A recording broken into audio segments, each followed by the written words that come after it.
Keseimbangan dua sektor. Nama: M. Fajar Basri Sutenim, 1961201019. Jurusan Manajemen.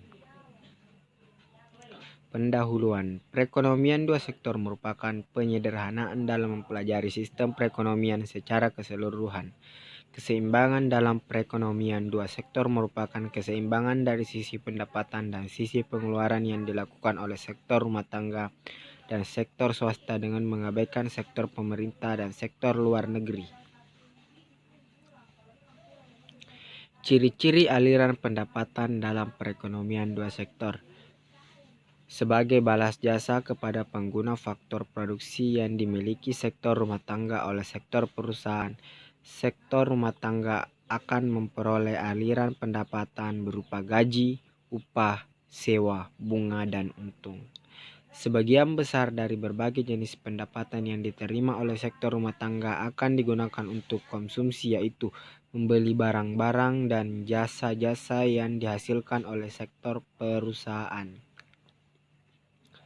Ciri khas dari hubungan di antara pendapatan disposibel, pengeluaran konsumsi, dan tabungan yaitu pertama, pada pendapatan yang rendah rumah tangga mengorek tabungan. 2. Kenaikan pendapatan menaikkan pengeluaran konsumsi.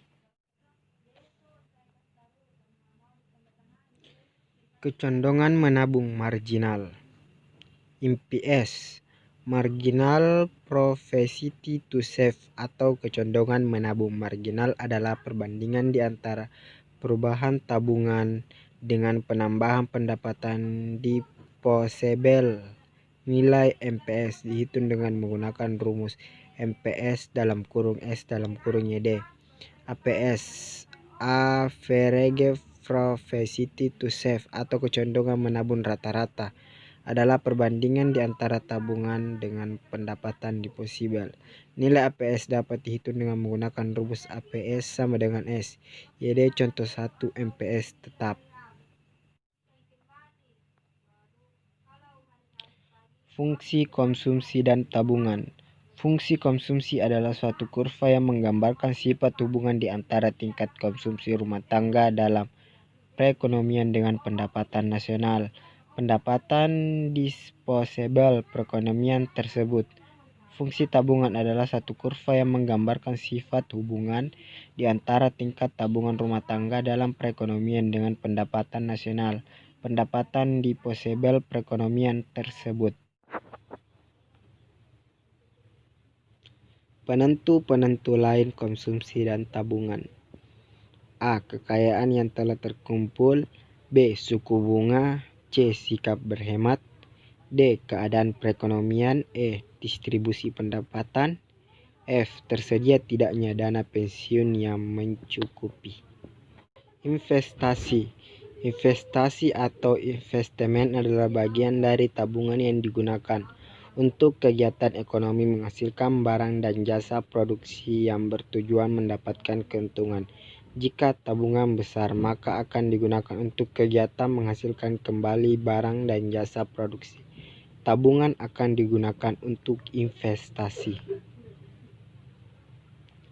Penentu-penentu tingkat investasi. A. Tingkat keuntungan yang diramalkan akan diperoleh. B. Suku bunga. C. Ramalan mengenai keadaan ekonomi di masa depan. D. Kemajuan teknologi.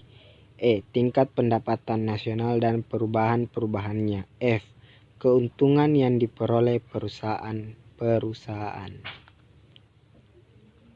Kesimpulannya, sebagai balas jasa kepada pengguna faktor-faktor produksi yang dimiliki sektor rumah tangga oleh sektor perusahaan, sektor rumah tangga akan memperoleh aliran pendapatan berupa gaji dan upah, sewa, suku bunga, dan untung.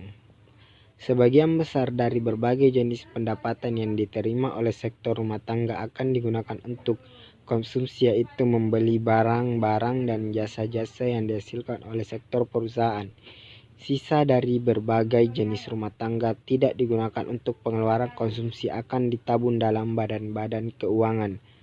Pengusaha yang memerlukan modal untuk melakukan investasi akan meminjam tabungan yang dikumpulkan oleh badan-badan keuangan dari sektor rumah tangga.